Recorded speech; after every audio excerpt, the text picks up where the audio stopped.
نحمد و نصلی علی رسول الکریم اما بعد فاعوذ باللہ من الشیطان الرجیم بسم اللہ الرحمن الرحیم۔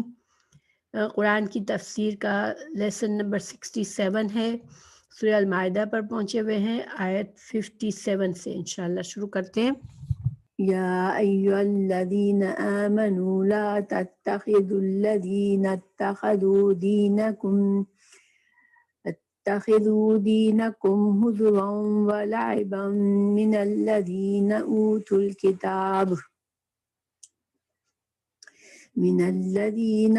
الکتاب من قبلکم والکفار اولیاء واتقوا اللہ ان کنتم مؤمنین۔ اے لوگو جو ایمان لائے ہو، ان لوگوں کو جنہوں نے تمہارے دین کو مذاق اور کھیل بنا لیا، ان لوگوں میں سے جنہیں تم سے پہلے کتاب دی گئی ہے، اور کفار کو دوست نہ بناؤ، اور اللہ سے ڈرو اگر تم ایمان والے ہو۔ ان آیت کو سمجھنے کے لیے تھوڑا سا ہم ان آیت کا بیک گراؤنڈ سمجھتے ہیں، پھر انشاءاللہ ہم لفظوں کے ترجمے پر چلیں گے انشاءاللہ۔ تو سورہ المائدہ جو ہے وہ اس کی جو زیادہ تر آیات ہیں وہ 7 ہجری تقریباً 7 ہجری میں نازل ہوئی ہے،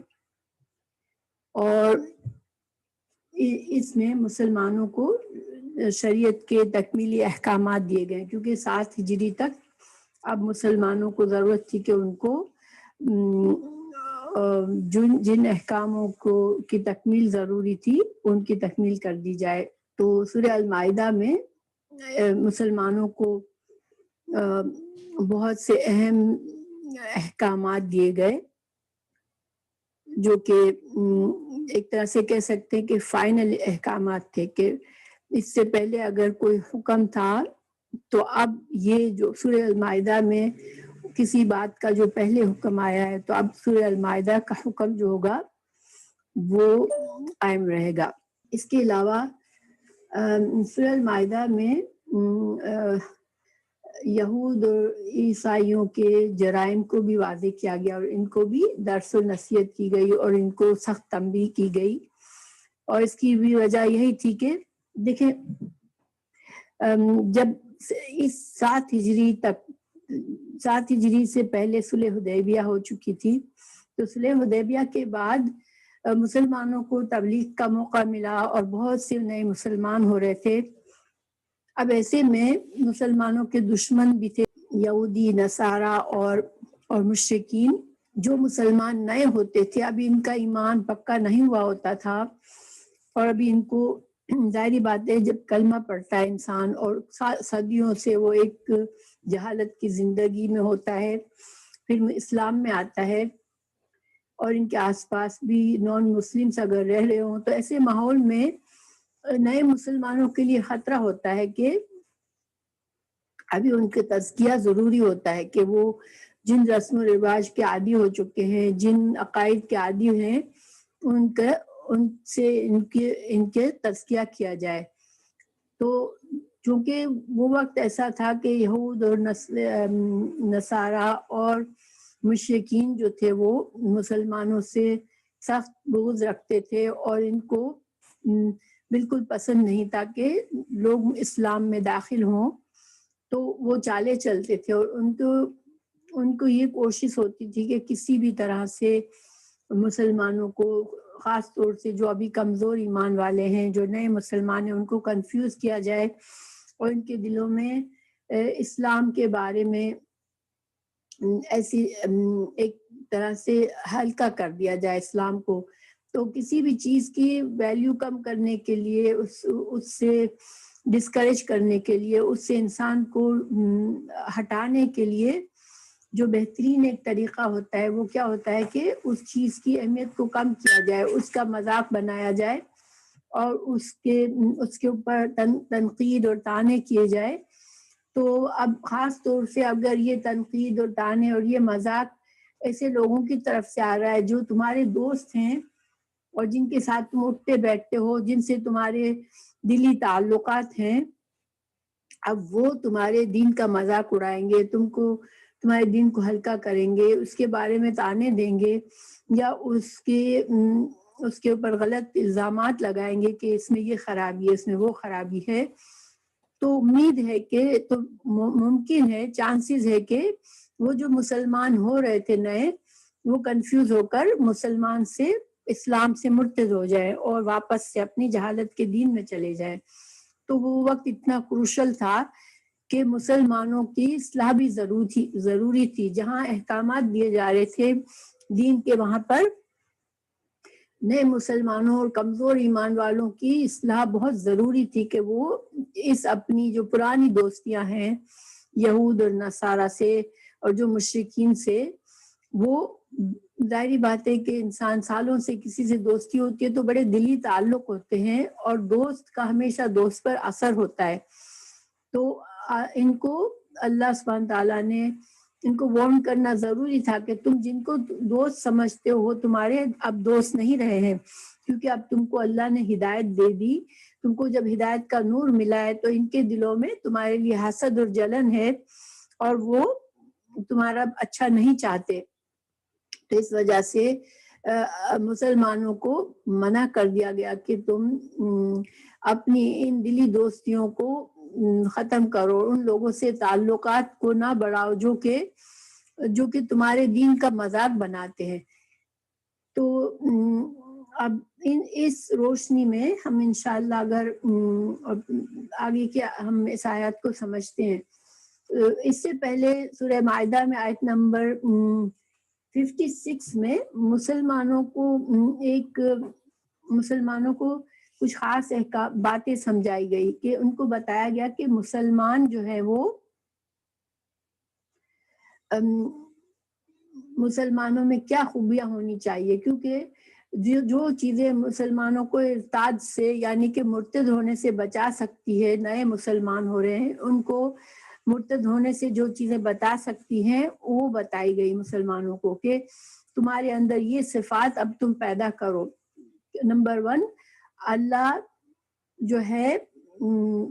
مسلمان ایسا ہوتا ہے کہ اللہ ان سے محبت کرتا ہے۔ مسلمان میں وہ ادب اور وہ اخلاق ہوتا ہے، وہ اس کا طریقہ ہوتا ہے کہ جس سے اللہ تعالیٰ اس سے محبت رکھتا ہے، اور وہ جو مسلمان ہیں وہ اللہ سے محبت کرتے ہیں۔ اللہ ان کو ہر چیز سے، ہر رشتے سے زیادہ ان کو اللہ کی رضا منظور ہے اور اللہ کی رضا کی کوشش کرتے ہیں وہ۔ اور وہ مسلمان آپس میں ایک دوسرے کے لیے نرم ہوتے ہیں، ایک دوسرے سے کمی کوتاہی ہو جائے تو درگزر کر لیتے ہیں، ایک دوسرے سے پیار اور محبت کا معاملہ کرتے ہیں، ایک دوسرے کے لیے قربانیاں دیتے ہیں، ایک دوسرے کے لیے اپنے جان و مال، اپنے یعنی کہ ہر طرح سے اپنا گھر، ہر چیز ان کے لیے ان سے شیئر کرنے میں ان کو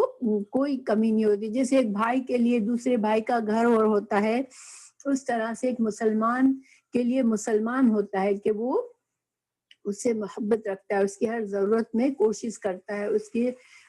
کہ اس کی تکلیف ہے کوئی یا اس کی ضرورت ہے تو وہ مدد کرے اس کی۔ تو مسلمان ایک دوسرے کے لیے رحماں ہوتے ہیں، ایک دوسرے سے کے لیے محبت رکھنے والے ہوتے ہیں، نرمی کرنے والے ہوتے ہیں، اور کافروں کے لیے سخت ہوتے ہیں۔ اور جہاں ایک مسلمان کو یہ محسوس ہو کہ جو اسلام سے بغض رکھتا ہے تو پھر وہ اس سے دوستی، دل سے دوستی نہیں بڑھاتے۔ ان کی دوستی کا جو معیار ہوتا ہے وہ یہ ہوتا ہے کہ اللہ سے جس کی محبت ہے میں اس سے محبت کروں۔ تو جو لوگ اگر اللہ سے محبت نہیں کرتے، بغض رکھتے ہیں، مسلمانوں سے بغض رکھتے تو وہ ایسے لوگوں سے دوستی نہیں کرتے۔ اور پھر مسلمانوں میں یہ خصوصیت بھی ہوتی ہے کہ اللہ کی راہ میں جہاد کرنے کو بھی، جہاد کر کے جان و مال سے جہاد بھی خوشی سے کرتے ہیں۔ اور خاص طور سے ان میں یہ خصوصیت ہوتی ہے کہ ان کے دین پر کوئی ملامت کرتا ہے کہ تم یہ کس طریقے میں پڑ گئے ہو، تم تو ایسے کرتے ہو، تمہارا مذہب تو ایسا ہے، تم اس طرح نماز پڑھتے ہو، تم اس طرح داڑھی رکھتے ہو، اس طرح کے کپڑے پہنتے ہو، تو اس طرح کے طعنوں سے، اس طرح کی ملامت سے مسلمان جو ہے وہ متاثر نہیں ہوتا کہ ان سے گھبرائے اور ان سے ڈرے اور اپنے طریقے کو اسلامی طریقے سے ہٹ کر چلے. تو مسلمانوں کی یہ خصوصیات آیت نمبر 56 میں بتا دی گئی تھی. تو اب جو ہے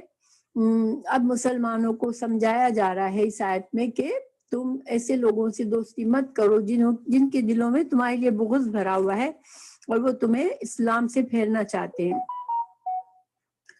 تو اب ہم انشاءاللہ آیت کو دیکھتے ہیں, ترجمہ کرتے ہم. وَإِذَا یا ایھا الذی, یا حرف ندا ہے اور ایھا جب حرف ندا کے ساتھ ایھا کو ملایا جاتا ہے تاکہ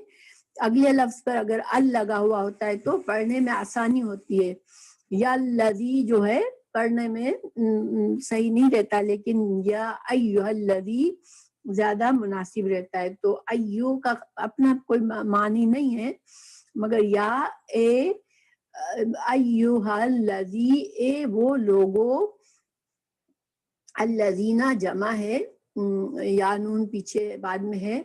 تو اے لوگو جو آمنو جو ایمان لائے ہو, لا نہیں, تتخذو نہ تم بناؤ, اخذا سے ہے حمزہ, خاذا اس کا روٹ ورڈ ہے, نہ تم بناؤ, الذین ان لوگوں کو, اتخذو جنہوں نے بنایا, دینکم تمہارے دین کو, ہزواً مذاق, استہزاء سے بھی اسی سے ہاذا واو, تو استہزاء بھی اسی روٹ ورڈ سے ہے, استہزاء کو مذاق کہتے ہیں. اور ہزواً جنہوں نے مذاق بنا دیا تمہارے دین کو, ولعباً اور کھیل سمجھ لیا اس کو, اور من الذین ان لوگوں میں سے, اوتو جو دیے گئے, الکتاب کتاب دیے گئے, یعنی اہل کتاب, یہود اور نصارہ کو اہل کتاب کہا گیا ہے قرآن میں. تو جو کتاب دیے گئے یعنی پچھلی کتاب تورات دیے گئے اور انجیل دیے گئے, من قبلکم تم سے پہلے, والکفار اور کافروں کو.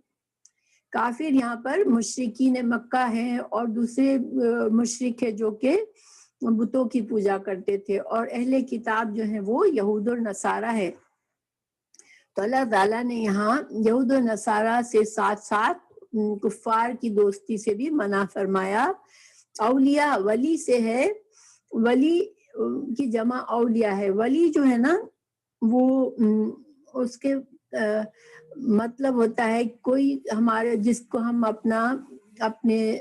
قریب ترین دوست سمجھتے ہیں, جس پر ہم بھروسہ کرتے ہیں, جس کو ہمارے معاملات کا محافظ سمجھتے ہیں, وہ اس کو ولی کہتے ہیں. تو تم اب کفاروں کو اپنا ولی مت سمجھو, یہ مت سمجھو, اس لیے کہ ایسا دوست تو صرف ایک خیر خواہ انسان کو بنانا پڑتا ہے نا. اگر انسان دوستی میں خیر خواہی کو نہیں ڈھونڈتا تو پھر وہ ولی نہیں بن سکتا. تو ولی کے لیے ضروری شرط ہے کہ اس کے اندر آپ کے لیے اخلاص ہو. لیکن یہاں پر یہود اور کفار, یہود اور یعنی اہل کتاب اور کفار جو ہیں, خاص طور سے اس زمانے میں جب نئے مسلمان بن رہے تھے اور ان کو ابھی اسلام کی تربیت کی ضرورت تھی, ایسے میں تم ایسے یہود اور نصارہ کو اور کافروں کو جو کہ اسلام سے سخت بغض رکھتے ہیں, سخت دشمنی رکھتے ہیں, تم ایسا بھروسے والا دوست ان کو مت بناؤ جن پر تم بھروسہ کرو, جن کو تم اپنا محافظ اور قریبی دوست سمجھو. واتقوا اللہ, اور ڈرو اللہ سے, ان کنتم اگر ہو تم مؤمنین, اگر تم صحیح معنوں میں ایمان لا چکے ہو, صحیح معنوں میں اسلام میں داخل ہو چکے ہو, تو پھر یہ ایمان کا تقاضا ہے کہ تم ایسے لوگوں سے دوستی مت کرو جو کہ ایمان کو برا سمجھتے ہیں, مومنوں کو برا سمجھتے ہیں, مومنوں سے نفرت رکھتے ہیں, تو تم پھر ایسے لوگوں کو دوست مت بناؤ.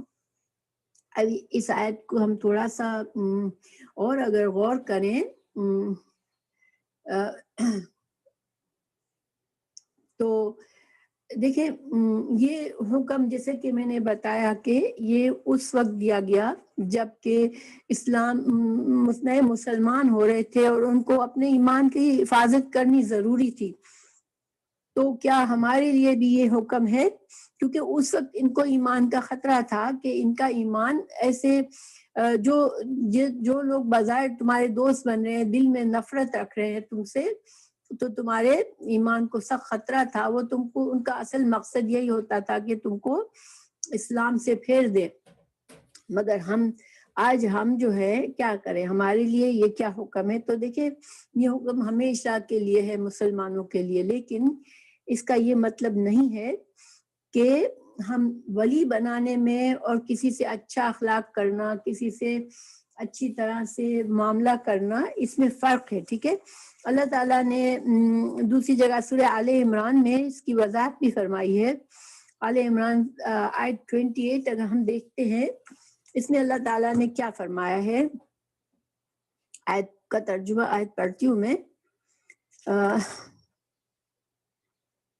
اوکے، لا تتخذوا المؤمنون الکافرین اولیاء،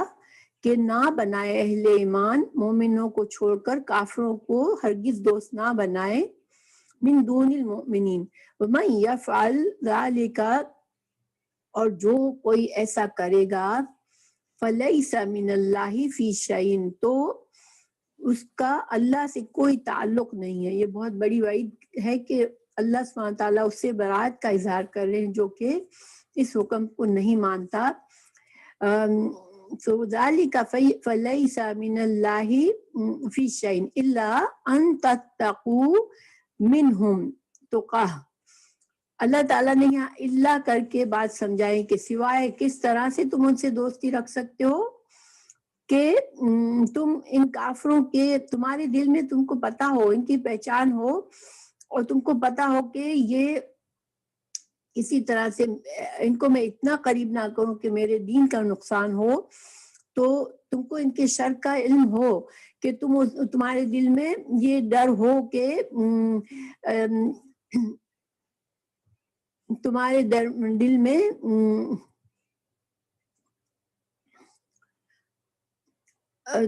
میں یہ اس بات کا سے احتیاط ہو، یہ ڈر ہو کہ میرا ایمان میرے لیے زیادہ قیمتی ہے کسی بھی دوستی سے، اور مجھے اگر کوئی میرے ساتھ تمہیں چالے چلے گا یا مجھے کسی طرح بھی گھما پھرا کر مجھے اپنے اسلام سے مجھے دور کرنے کی کوشش کرے گا، تو پھر مجھے اس سے بچنا ہے. تو اگر تم اس طرح کا تمہاری احتیاط ہے تمہارے دل میں، تو پھر اس کا مطلب یہ ہوا کہ ہم دیکھیں ایک مسلمان کو یہ منع نہیں کیا گیا کہ تم جیسے خاص طور سے یہاں آج ہم بہت سے لوگ نان مسلم ملکوں میں رہتے ہیں، تو اب پڑوس میں بھی نان مسلم ہوتے ہیں ہمارے، اور یہودی اور عیسائی ہوتے ہیں اور مشرکین بھی ہوتے ہیں.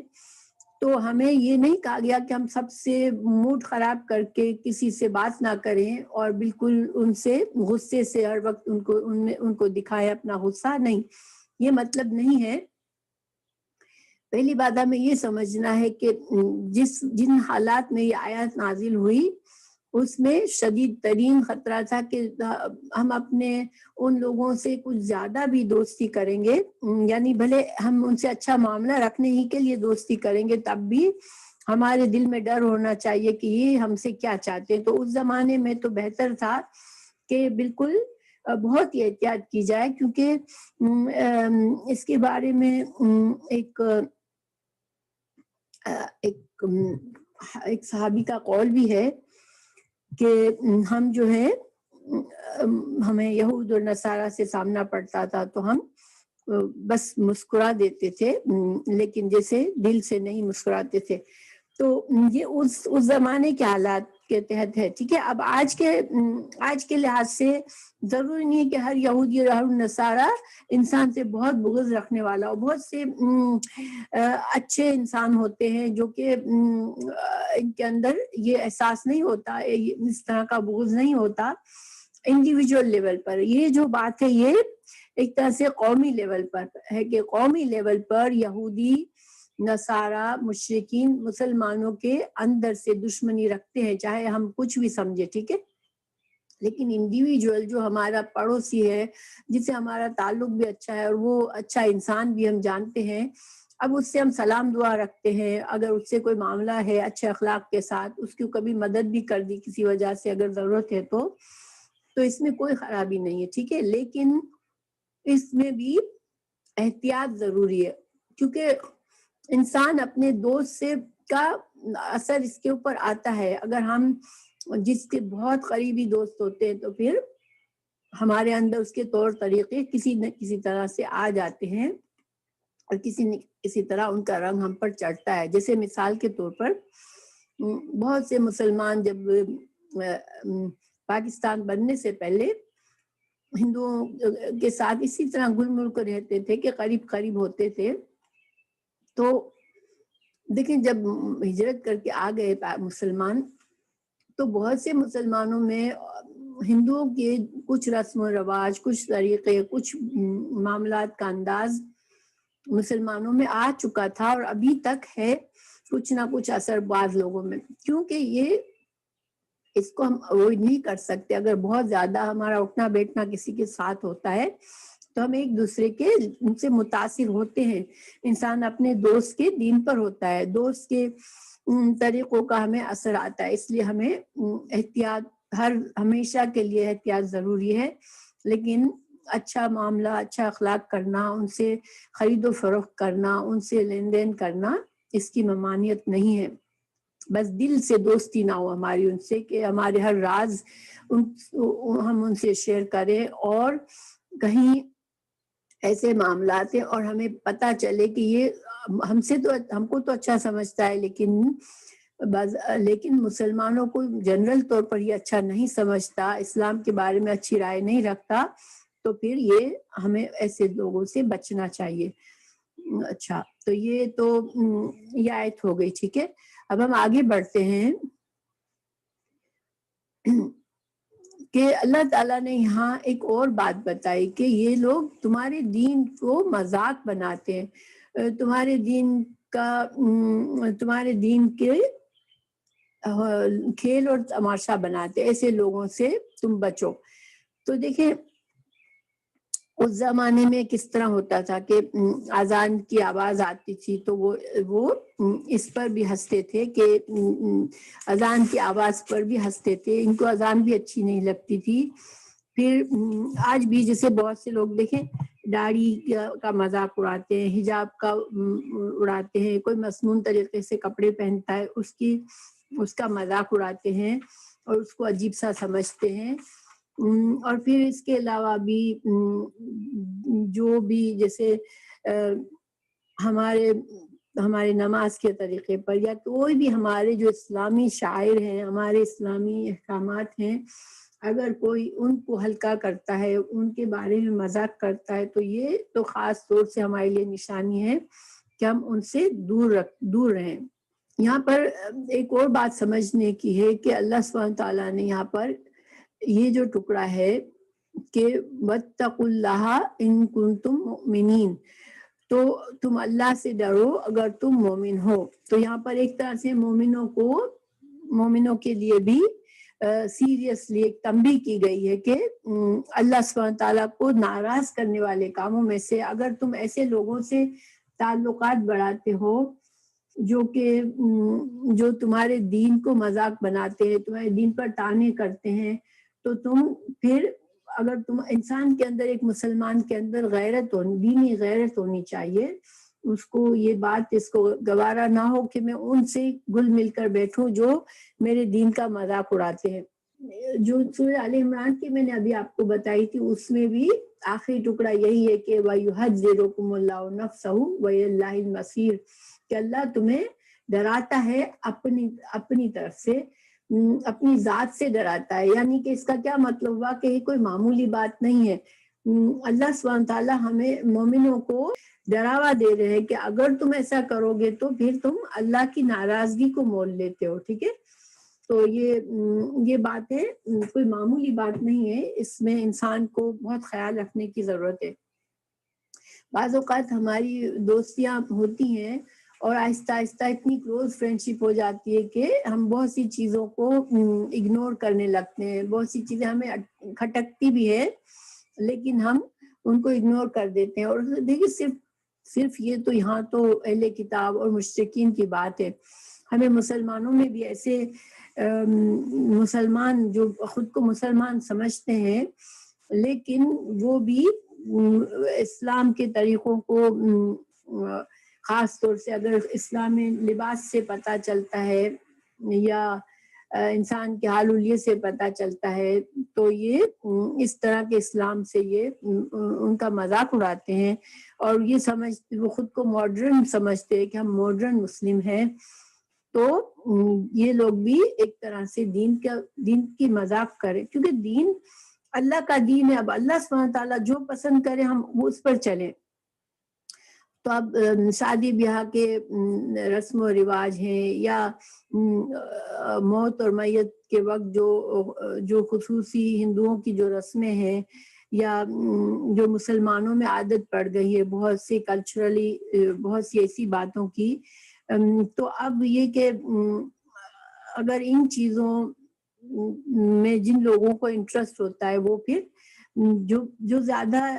سختی سے اسلام کو فالو کرتا ہے وہ ان کا مذاق بناتے ہیں۔ ایسے کوئی بھی چیز ہے، انسان کو مسلمان کو یہ پتہ ہونا چاہیے کہ میرا دین سب سے نمبر 1 ہے، اللہ کی رضا میرے لیے سب سے مقدم ہے۔ پھر اگلی آیت ہے وَإِذَا نَادَيْتُمْ، اور جب تم کو بلایا جاتا ہے، جب کو تم کو پکارا جاتا ہے، إِلَى الصَّلَاةِ، یعنی کہ یہاں مطلب آذان دی جاتی ہے، جب اتخذوها، تو وہ اس اذان کو مذاق اتخذو بنا لیتے ہیں اس کو ہزواً مذاق ولعباً اور کھیل، یعنی اذان کی آواز، اذان ان کو ایسی چیز لگتی ہے جس کا یہ مذاق اڑاتے ہیں، حالانکہ اذان جو ہے وہ شعائر اللہ سے ہے اور ہمارے دین میں اذان کی اہمیت ہے۔ اذان ہمیں حکم دیا گیا ہم اذان کو میں خاموشی سے سنیں اور اس کا جواب دیں، ہر جملے کا جواب دیں، لیکن یہ اس اذان کو مذاق بناتے ہیں۔ ذالک، یہ اس لیے کہ بیانہم، کے بوجہ اس کے کہ وہ قوم ہے لا یعقلون، کہ یہ عقل نہیں رکھتے۔ تو یہاں پر ہمیں ایک بات اور ایک مسئلہ بھی پتہ چلتا ہے یہاں پر کہ اللہ سبحانہ تعالیٰ نے اذان کا یہاں پر ذکر فرمایا کہ جب اذان دی جاتی ہے، کیونکہ نماز کے لیے پکارنا اذان سے ہی ہوتا ہے، تو اذان کے جو ورڈز ہیں وہ قرآن میں کہیں بھی نہیں ہے، ٹھیک ہے، لیکن اس آیت میں اذان کا ریفرنس دیا گیا اور اذان کے جو ورڈنگز ہیں، اذان کے بارے میں جو بھی تفصیلات ہیں وہ ہمیں حدیث سے ملتی ہیں۔ تو ہمیں یہاں سے یہ دلیل بھی ملتی ہے کہ قرآن کے علاوہ حدیث بھی ضروری ہے، حدیث بھی ہماری شریعت کے احکامات کا منبع اسی طرح ہے جیسے کہ قرآن ہے۔ جس طرح قرآن سے ہمیں اپنے دین کے احکامات پتہ چلتے ہیں تو حدیث سے بھی پتہ چلتے ہیں، اور جو لوگ ایسے بہت سے لوگ ہیں جو حدیث کو نہیں مانتے کہ ہم حدیث کو نہیں مانتے، بس ہمیں قرآن کی حد تک رہنا ہے، ڈرنا چاہیے ایسے لوگوں کو، کیونکہ یہ حدیث کا انکار جو ہے وہ ایمان کی خلاف ہے۔ اللہ تعالیٰ نے کہیں کتنی جگہ قرآن میں فرمایا، سورہ نساء 159 کی مثال دے رہی ہوں، اطیعوا اللہ و اطیعوا الرسول، کہ اللہ کی اطاعت کرو اور رسول اللہ صلی اللہ علیہ وسلم کی اطاعت کرو۔ رسول اللہ صلی اللہ علیہ وسلم کی اطاعت کیا ہے؟ حدیث پر عمل کرنا ہے۔ اسی طرح آل عمران 31 میں اللہ تعالیٰ نے فرمایا ان کنتم تحبون اللہ فاتبعونی، کہ اگر تم اللہ سے محبت کا دعویٰ کرتے ہو تو پھر کیا ضروری ہے کہ رسول اللہ صلی اللہ علیہ وسلم کی پیروی کرنا ضروری ہے، اتباع کرنا ضروری ہے۔ تو حدیث کے جو منکرین ہیں خود کو مسلمان کہتے ہیں مگر حدیث کو نہیں مانتے، تو پھر وہ اس کے بارے میں بہت سے اہل ہند جو ہے ان کے بارے میں کفر کا فتویٰ دیتے ہیں کہ یہ اسلام سے خارج ہے، کیونکہ اگر رسول اللہ صلی اللہ علیہ وسلم کی اطاعت سے جو انکار کرتا ہے تو پھر وہ چاہے کہے بھی کہ میں اللہ کو مانتا ہوں تو اس کا ایمان قابل قبول نہیں ہے۔ اور پھر یہاں پر اذان کے بارے میں جو انہوں نے اللہ تعالیٰ نے فرمایا کہ اذان کی آواز ان سے یہ مذاق اڑاتے، یعنی کہ اذان کی آواز کو نہیں پسند کرتے، تو یہ ایکچولی شیطان کی صفت ہے، کیونکہ شیطان بھی اذان کو نہیں پسند کرتا۔ حدیث ہے کہ جب شیطان اذان کو سنتا ہے تو بھاگ اٹھتا ہے، حتیٰ کہ اس کی ہوا خارج ہونے لگتی ہے تاکہ اذان کو سن نہ سکے، لیکن جب اذان ختم ہو جاتی ہے تو پھر آ جاتا ہے، اور پھر جب نماز کے لیے اقامت ہونے لگتی ہے تو پھر بھاگ جاتا ہے، اور جب اقامت ختم ہو جاتی ہے تو پھر واپس آ جاتا ہے، اور نماز پڑھنے والے آدمی کے دل میں وسوسے پیدا کرنا شروع کر دیتا ہے، اور کہتا ہے کہ یہ بات یاد کرو، وہ بات یاد کرو، ایسی ایسی باتیں یاد دلاتا ہے جو کبھی بھولی بسری باتیں یاد دلاتا رہتا ہے، تاکہ ہماری نماز میں ہم بھول جائیں کہ ہم کیا پڑھ رہے ہیں، اور انسان اپنے خیالوں میں کھونے لگتا ہے، اور یہاں تک کہ وہ بھولنے لگتا ہے کہ میں نے کتنی رکعت پڑھی۔ تو چنانچہ جب کسی کو اسی طرح کی صورتحال پیش آئے تو وہ سحور کے 2 سجدے کر دے۔ یہ حدیث ہے، صحیح بخاری کی حدیث ہے، ٹھیک ہے، کہ شیطان جو ہے وہ اذان کی آواز سے بھاگ جاتا ہے، بہت تیزی سے بھاگتا ہے، اور اسی طرح اقامت کی آواز، اقامہ بھی ظاہر اذان کے الفاظ ہیں، اس سے بھی بھاگتا ہے، لیکن جب نماز ہو رہی ہوتی ہے، نماز پڑھ رہے ہوتے ہیں مسلمان، تو پھر وہ بزی ہو جاتا ہے مسلمانوں کو وسوسے ڈالنے میں، اور مسلمانوں کو بہت سی باتیں یاد دلاتا ہے تاکہ مسلمان ان باتوں میں کھو جائے اور نماز کو بھول جائیں۔ تو یہ تجربہ ہم سب کو ہوتا ہے کہ جب ہم نماز پڑھنے لگتے ہیں تو کبھی کبھی ایسی ایسی باتیں یاد آ جاتی ہے جو کہ ہمارے وہم و گمان میں بھی نہیں تھی، کہ ہم اس کے بارے میں کبھی خیال اس طرف نہیں جاتا تھا، وہ باتیں بھی یاد آ جاتی ہیں۔ پھر آگے اللہ تعالیٰ نے فرمایا قل، کہہ دیجئے یا رسول اللہ صلی اللہ علیہ وسلم، یا اہل الکتاب، اے اہل کتاب، حل تنقمون، کیا تم ناراض ہوتے ہو؟ نقمہ سے نون قاف میم، نقمہ کا کیا مطلب ہوتا ہے؟ نقمہ نون قاف میم سے ہے، اور اس سے مطلب یہ ہے کہ کیا تم ہم پر عیب نکالتے ہو یا ہم سے نفرت کرتے ہو کیونکہ ہم اللہ سے ایمان رکھتے ہیں۔ نقمہ کا لفظی معنی ہوتا ہے کسی چیز پر سے بیر رکھنا، کسی چیز سے انکار کرنا، کسی پر عیب لگانا، یہ سب معنی نقمہ کے ہیں۔ تو اہل کتاب سے اللہ تعالیٰ فرما رہے ہیں رسول اللہ صلی اللہ علیہ وسلم سے کہ آپ اہل کتاب سے کہہ دیں کہ تم جو ہو، کیا ہمارے دین میں عیب نکالتے ہو، ہم سے نفرت کرتے ہو صرف اس لیے کہ ہم ایمان لائے ہیں؟ حل تنقمون منا الا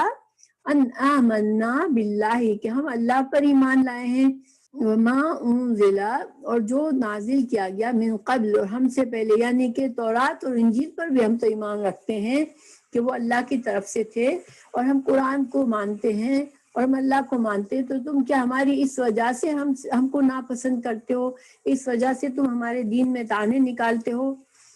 پھر اللہ تعالیٰ فرما رہے ہیں وَأَنَّا، بے شک اکثرکم، بے شک تم میں سے اکثر، یعنی کہ اہل کتاب سے بات ہو رہی ہے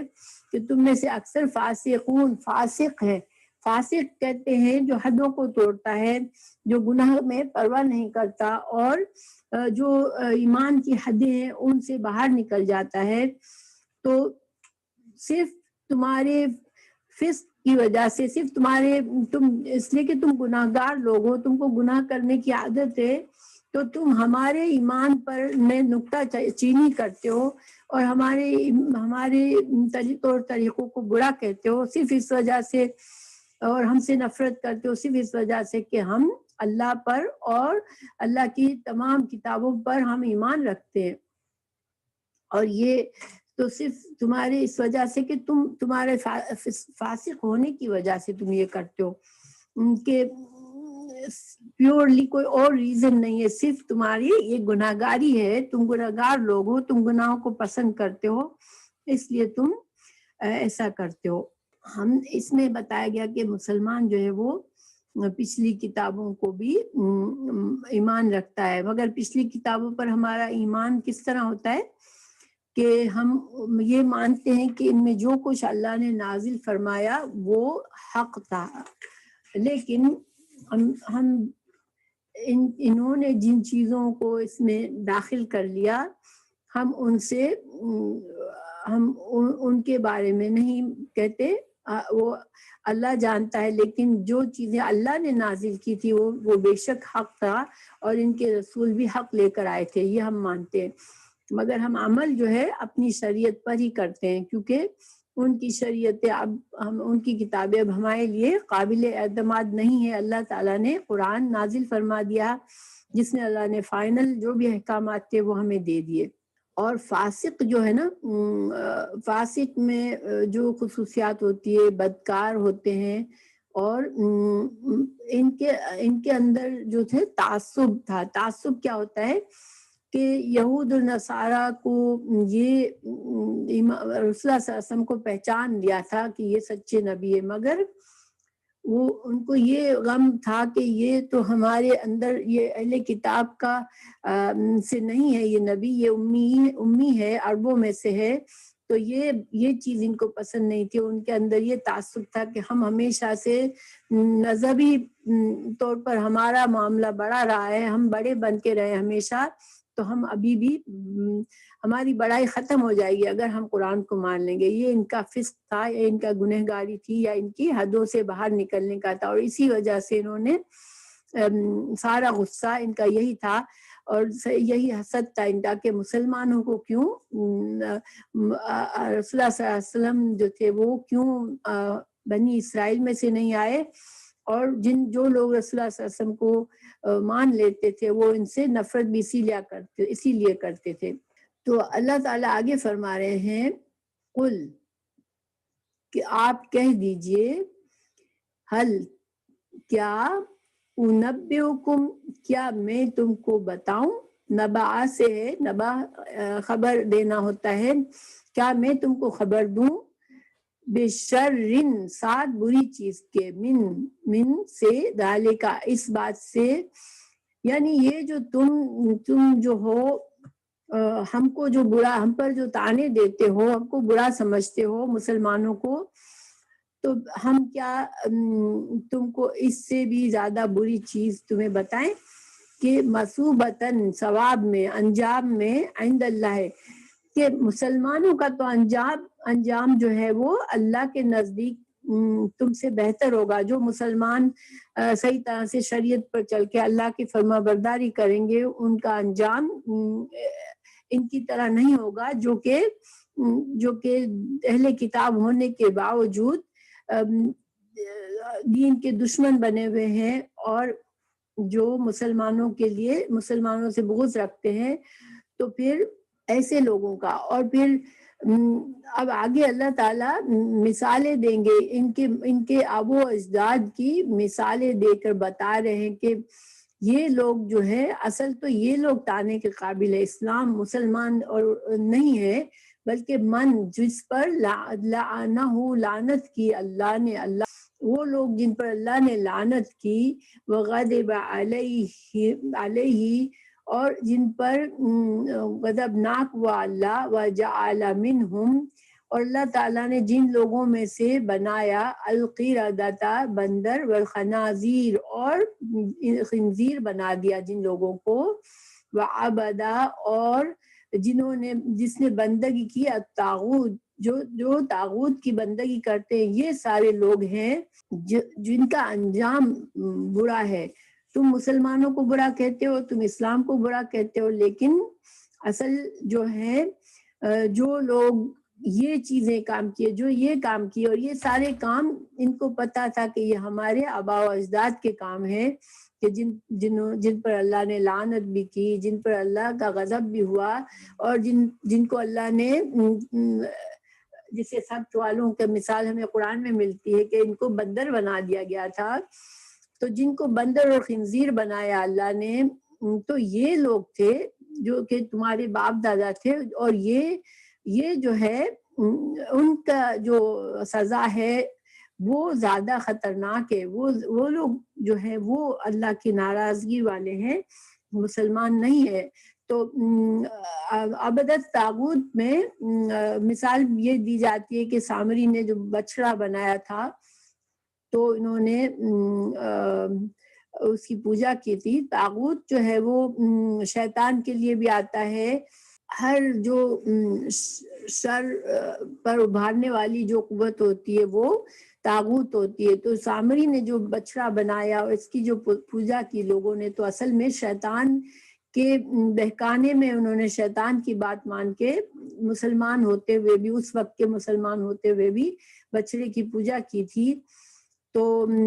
اور اصحاب سبت کو اللہ تعالیٰ نے صورت سے شکل مس کر دی تھی. تو یہ جو لوگ ہیں، تم ہمارے بارے میں برا گمان کرتے ہو اور ہم پر عیب لگاتے ہو، لیکن تم اپنی تاریخ کو دیکھو. تم دیکھو کہ تمہارے پہلوں نے کیا کیا حرکت کی، تمہارے باپ داداؤں نے جن پر تم بہت فخر کرتے ہو. جو اہل کتاب تھے وہ اپنے باپ دادا پر بڑا فخر کرتے تھے کہ وہ ہم تو بڑے لوگوں کی اولاد ہیں، ہم تو اللہ کے چنے ہوئے بندے ہیں اور ہم تو خاص لوگ ہیں. تو ان سے کہا گیا کہ تم جن باپ دادا پر بڑی فخر کرتے ہو، ان میں ایسے لوگ بھی تھے جنہوں نے یہ کام کیے اور اللہ کی لعنت کے مستحق ہوئے اور اللہ کے عذاب کے مستحق ہوئے. حالانکہ یہ نہیں ہے کہ یہ سارے جو حضرت موسیٰ علیہ السلام کی قوم میں بہت سے نیک لوگ بھی ہوئے اور ان کا انجام اچھا ہوگا، لیکن ان لوگوں میں جنہوں نے ایسے کام کیے تھے وہ ہیں جو اصل میں بدترین لوگ ہیں، اور جن پر تم کو جن کو تم کو برا سمجھنا چاہیے وہ لوگ ہیں. تم مسلمانوں کو پر کیوں عیب لگاتے ہو؟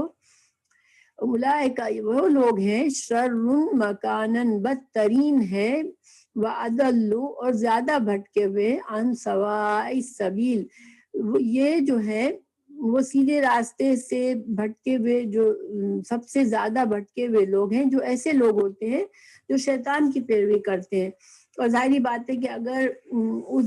رسول اللہ صلی اللہ علیہ وسلم کے زمانے میں جو یہودی تھے، اگر انہوں نے ایمان کو قبول نہیں کیا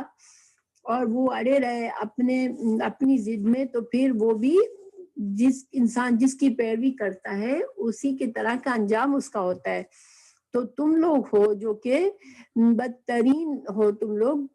بہت بری طرح سے تم بھٹکے ہوئے ہو اور تم مسلمانوں کو برا کہتے ہو. مزید آگے ہم بڑھتے ہیں. وَإِذَا اور جب جاؤ کا، اب ان کا ایک اور ان کی منافقت کو بتایا جا رہا ہے کہ یہ کیا حرکت کرتے تھے کہ جب مسلمانوں سے ملتے تھے، قالو کہتے تھے آمنا ہم ایمان لائے، وقد اور حالانکہ داخلوا و داخل ہوئے بالکفر کفر کے ساتھ، وہم اور وہ قد تحقیق خرجو وہ نکلے بھی ساتھ اس کے، یعنی ان کے دل میں ہمیشہ کفر ہوتا تھا، لیکن مسلمانوں سے مل کر وہ جو منافق لوگ تھے ان میں سے وہ پھر اس طرح سے اندر کے دشمن بنے ہوئے تھے کہ بظاہر کہتے تھے ہم مسلمان ہیں، لیکن جب وہ کہتے تھے اس وقت بھی کافر ہوتے تھے. اور جب آپ صلی اللہ علیہ وسلم کی محفلوں میں جاتے تھے تو اس وقت بھی کفر اپنے دل میں لے کر جاتے تھے، اور جب نکلتے تھے جب بھی ان کے دلوں میں کفر ہوتا تھا. ان کو آپ صلی اللہ علیہ وسلم کی تعلیمات سے، قرآن سننے سے ان کو کوئی فائدہ نہیں ہوتا تھا. حالانکہ دیکھیں یہ کتنی بدقسمتی ہے کہ اللہ کے رسول صلی اللہ علیہ وسلم کی محفل میں جاتے تھے اور پھر بھی وہ اور اللہ کی آیات کا نزول ہوتا تھا، اس آیات کو سنتے تھے اور وہ بھی ان کے دلوں کو اثر نہیں کرتا تھا. واللہ اور اللہ تعالیٰ عالم زیادہ جانتا ہے، بما ساتھ اس کے جو کانو تھے وہ جب تمون یعنی جو بغض وہ چھپاتے تھے، جو کفر دل میں چھپاتے تھے اور آ کر اسلام کا دعویٰ کرتے تھے، اور صرف اس لیے کہ مسلمانوں سے یا تو مسلمانوں میں رہ کر مسلمانوں کو کسی طرح سے نئے مسلمانوں کو گمراہ کرے، یا پھر مسلمانوں کو ملنے والے کچھ فائدے ہمیں بھی حاصل ہو جائے. لیکن اللہ سبحانہ تعالیٰ فرما رہا ہے کہ اللہ تعالیٰ خوب جاننے والا ہے کہ ان کے یہ جو کفر اپنے دلوں میں چھپائے ہوئے ہیں، جو مسلمانوں کی دشمنی چھپائے ہوئے ہیں، وہ اللہ سے چھپی ہوئی نہیں ہے. پھر وَتَرَا اور تم دیکھو گے کثیرم منہم بہت سے ان میں سے یسارعون جو دوڑ دھوپ کرتے ہیں فی اسم کہتے ہیں گناہ کو، تو گناہ عدوان اور عدوان کہتے ہیں ظلم کرنا، زیادتی کرنا. تو ان میں سے زیادہ تر لوگ تو ایسے ہیں جو کہ بھاگ دوڑ کرتے ہیں گناہ کے لیے کاموں میں اور زیادتی اور ظلم کے کاموں میں. واکلہم اور ان کے کھانے حرام کھانے کی وجہ سے لبئس ما کانوا البتہ کتنا برا ہے جو وہ یعملون جو وہ کرتے تھے. تو اللہ تعالیٰ نے یہاں پر ان کے سارے ان کی برائیاں بتائیں، اور ان میں دیکھیں یہ بتانے میں ایک تو مسلمانوں کو ان کی اصلی روپ دکھانا تھا، اصلی ان کی شکل دکھانی تھی، اور دوسرا خود ان کے اس وقت کے یہود و نصارہ کی اہل کتاب کی اصلاح کرنا بھی مقصود تھا.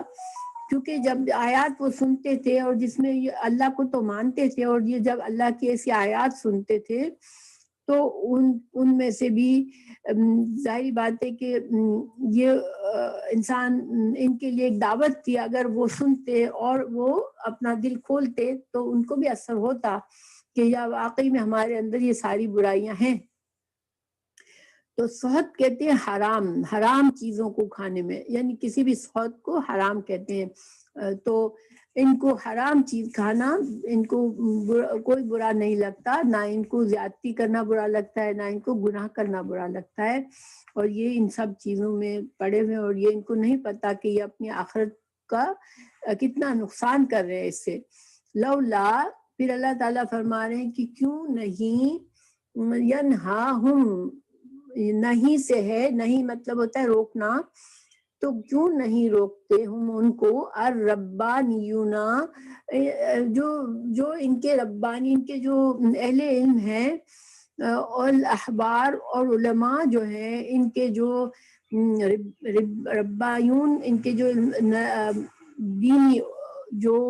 ان کے مذہبی پیشوا ہیں، جو علماء ہیں، وہ ان کو کیوں نہیں روکتے ان قولہم بالاسم، کہ ان کے گناہ کی باتوں سے ان کو کیوں نہیں روکتے، وَأَكْلِهِمْ اور ان کے کھانے کے السحت حرام کھانے سے کیوں نہیں روکتے. تو یہاں کے اللہ تعالیٰ یہاں پر ان کے جو علماء ہیں، جن کو ظاہری بات ہے علماء کو کتاب کا علم ہوتا ہے، تو ان پر اللہ تعالیٰ تنقید فرما رہے ہیں کہ یہ کیوں، یہ تو سب جانتے ہیں، تو یہ کیوں اپنے جو عام لوگوں کو کیوں نہیں روکتے گناہوں سے، گناہوں کے کام کو دیکھتے اور کیوں ان کو منع نہیں کرتے. لبئسا اور وہ کتنا برا کر رہے ہیں یہ جو علماء ہے کہ ما کانوا یصنعون جو وہ کرتے ہیں. دیکھیں یصنعون اور یعملون میں کیا فرق ہے. یعملون جو ہے وہ ایسا عمل کرنے میں ضروری نہیں ہے کہ انسان کو بہت علم ہو کوئی بھی کام کرنا. تو جو عام لوگ تھے ان کے لیے یعملون کا لفظ استعمال کیا اللہ تعالیٰ نے، کیونکہ ان کو ضروری نہیں ہے کہ وہ جب یہ سارے گناہ کے کام کرتے تھے اور برائیاں کرتے تھے تو ضروری نہیں کہ ان کو اپنے برے انجام کا پوری طرح سے اندازہ تھا، یا ان کے پاس صحیح علم پورا گہرائی تک علم تھا. تو یہ بغیر سوچے سمجھے بھی بہت سے لوگ گناہ کرتے ہیں، ٹھیک ہے نا. لیکن جو علماء ہیں ان کے بارے میں جو ما کانوا یصنعون کا صنع جو ہوتا ہے وہ کاریگر صنعت جو ہوتی ہے کاریگری، یعنی کسی کو پتا ہے خاص طور سے جانتے بوجھتے پلاننگ سے انسان ایک رویہ بناتا ہے. اور یہ ان کے علماء تھے وہ ان کو لیے فتوے ایسے دیتے تھے جو اپنے فائدہ دیکھ کر غلط فتوے دیتے تھے اور ان کو جانتے بوجھتے نہیں روکتے تھے. تو گویا کہ علماء کا جرم زیادہ بڑا ہے. دیکھتے ایک تو انسان ہوتا ہے کہ بے عقلی سے عمل کر رہا ہے اور گناہ کر رہا ہے، اور ایک انسان جانتے بوجھتے علم رکھتے ہوئے پلاننگ سے وہ ایسے فتوے دے رہے ہیں، ایسے کام کر رہے ہیں، اور وہ گناہوں کے کاموں سے روکتے نہیں ہیں، حلال حرام کا صحیح طرح سے بتاتے نہیں ہیں کہ ان کا اس میں فائدہ ہے. تو پھر یصنعون کا لفظ آیا، گویا کہ علماء کا جرم بہت بڑا تھا۔ ویسے بھی عام حالات میں بھی ایک عالم جانتے بوجھتے کہ دین کا علم رکھنے والا گناہ کرتا ہے اور ایک جاہل گناہ کرتا ہے جس کو دین کا اتنا علم نہیں ہے، تو ان دونوں کی جو پکڑ ہے وہ برابر نہیں ہے، ٹھیک ہے نا۔ اس آیت کے بارے میں اب علماء یہ سوچتے ہیں کہ مسلمانوں کا، چونکہ قرآن جو ہے وہ ہمارے لیے ہدایت کا ذریعہ ہے، اور ہمیں یہ نہیں کہ صرف اس سے کہانیاں بتائی جا رہی ہیں، جو کچھ کہا گیا ہے وہ اس سے ہمیں اس سے سمجھنا ہے۔ اس سے اگر ان کے علماء پر تنقید کی گئی کہ وہ علم ہونے کے باوجود گناہ سے نہیں روکتے، تو پھر مسلمانوں کے لیے بھی یہی حکم ہے کہ مسلمانوں میں بھی نہیں عن منکر کرنا، گناہوں سے روکنا، یہ ضروری ہے۔ اور اس کے بارے میں کچھ احادیث ہے۔ ایک حدیث ہے مسند احمد کی حدیث ہے، اور اس کو صحیح کہا گیا ہے۔ یہ ابن کثیر نے اپنی تفسیر میں لکھا ہے اور اس کا حوالہ دیا ہے مسند احمد کا۔ تو یہ جس قوم میں کوئی ایسا شخص ہو جو گناہوں کا ارتکاب کرتا ہو اور وہ اس سے زیادہ معزز اور زیادہ طاقتور ہونے کے باوجود اسے گناہوں سے منع نہ کرے تو اللہ تعالیٰ ان سب کو اپنا ان کے عذاب میں گرفتار کر لے گا۔ تو اس کا کیا مطلب ہے کہ دیکھیں، یعنی ہمارے سامنے کچھ لوگ، مسلمان معاشرہ ہے اس کے اندر کچھ لوگ کھلم کھلا گناہ کر رہے ہیں، اور دوسرے مسلمان جانتے ہوئے اس کو دیکھ رہے ہیں، اور ان کو طاقت بھی ہے، وہ اس کو اللہ تعالیٰ نے ان لوگوں کو اتنا معزز بنایا ہے کہ ان کی بات معاشرے میں سنی جاتی ہے، اور ان کو پتا بھی ہے کہ یہ غلط کام کر رہے ہیں، اور وہ ان کے اندر طاقت ہے اتنی کہ وہ غلط کام کرنے والوں کو سختی سے گناہ سے روکے، مگر نہیں جو روکتے تو پھر وہ خود عذاب کا شکار ہوں گے۔ ایک تو ہوتا ہے کہ ایک مسلمان کمزور ہے، کسی بھی وجہ سے کمزور ہے، یا تو بالکل اکیلا ہے اور معاشرہ میں بہت سے لوگ گناہ گار ہیں، اور وہ اکیلے آدمی کے پاس اتنی وہ نہیں ہے کہ وہ سب کی اصلاح کرے، تو وہ خاموش ہو جاتا ہے، تو وہ معاملہ ڈیفرنٹ ہے۔ لیکن جس معاشرے میں کچھ لوگ سخت گناہ کر رہے ہیں اور باقی لوگ جان رہے ہیں کہ یہ گناہ کر رہے ہیں، اور وہ مسلمان معاشرہ خاموش رہتا ہے، حالانکہ ان کے پاس اتنے وسائل اور اتنی طاقت ہے کہ وہ ان کی تنقید کرے گناہ کرنے والوں کو، تو پھر وہ گناہگار ہوتے ہیں۔ یعنی گناہ جب ہو رہا ہوتا ہے تو مسلمان اگر ہاتھ سے روکنے کی صلاحیت رکھتا ہے تو ہاتھ سے روکے، اگر ہاتھ سے نہیں روک سکتا تو پھر زبان سے کم از کم اس کو برا کہے، اور اگر وہ اتنا بھی اس میں ہمت نہیں ہے، اتنی بھی اور اس سے بھی کمزور ہے، تو پھر کم از کم اس کو برا سمجھ کر اس سے دور رہے، اس کو دل میں اس کو برا سمجھے اس عمل کو۔ تو یہ بات ہم سب کے لیے ہے کہ برائی کو روکنا ضروری ہوتا ہے۔ جب ہمیں پتہ ہے کوئی گناہ کا کام کر رہا ہے، تو اگر ہمارے اندر اتنی ہے کہ ہم اس کے آگے بڑھ کے اس کو زبردستی اس گناہ سے روکے تو ہم روکے، نہیں روک سکتے تو ہم زبان سے تنقید کریں، زبان سے اس کو برا کہیں، پھر بھی نہیں کر سکتے تو ہم وہاں سے ہٹ جائیں، ان ایسے لوگوں سے دور ہو جائیں، اور ہم دل میں برا سمجھے کہ یہ کام غلط کام کر رہے ہیں، یہ برے کام کر رہے ہیں، ان سے دور رہیں۔ ایک دوسری حدیث ہے، جب کوئی شخص کسی قوم میں معاصی کا ارتکاب کرے اور وہ اسے منع کرنے کی قدرت تو رکھتے ہوں مگر منع نہ کریں، تو اللہ تعالیٰ انہیں ان کے مننے سے پہلے ضرور اپنے عذاب کی گرفت میں